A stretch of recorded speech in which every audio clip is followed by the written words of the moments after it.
Inigo Jose, type kausapin ang amang si James Blanco ng pribado. Naiulat nga ng ating columnist na si Alan Sancon ang pagiging aminado ni Inigo na inspirasyon niya ang kanyang airpat sa kanyang career, kaya hirit niya kung magkakaroon man sila ng pag-uusap ni James ay bet niya maging pribado ito. Alam ko naman talaga ang closeness nilang dalawa, BFF.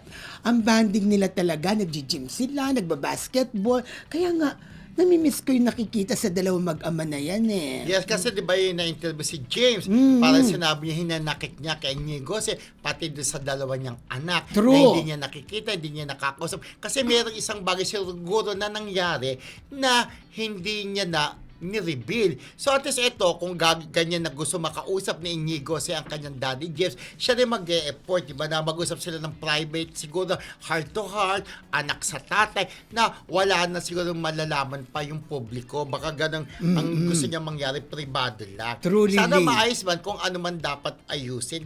Mag-ama, sabi nga natin, ang pamilya pa rin talaga ang number one maging priority mo sa buhay. Pero alam mo, Blood hindi is ko... thicker than water. Sa Correct. mag-close sila. Alam mo, hindi ko akalain, kasi nakakasama ko si James, di ba?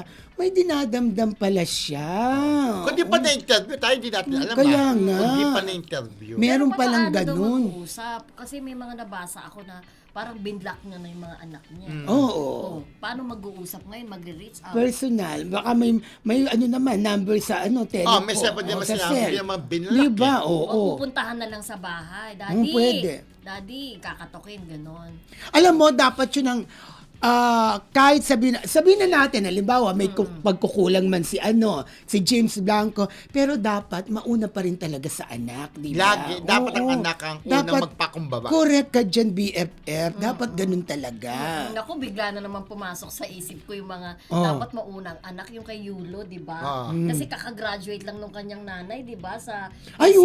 oo. At hindi daw Nag-graduate siya. bumati. Hindi daw bumati Ayan si na naman, Diyos Kaya ko. naman daw Ano hindi ba daw yan? binabati. Pinanindigan Oo. niya talaga ng malayo sa kanyang mga magulang at pamilya, di ba?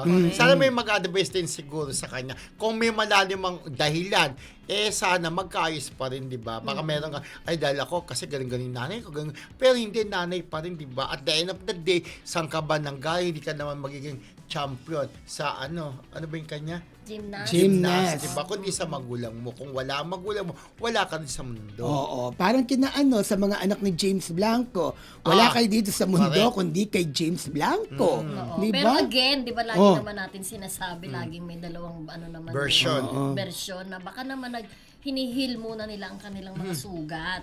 Sabi nga, di ba, time heal heals all wounds, di ba? It takes time. Pag Yes. nagkapatawaran na, darating din naman yung time na yun. Correct. Okay.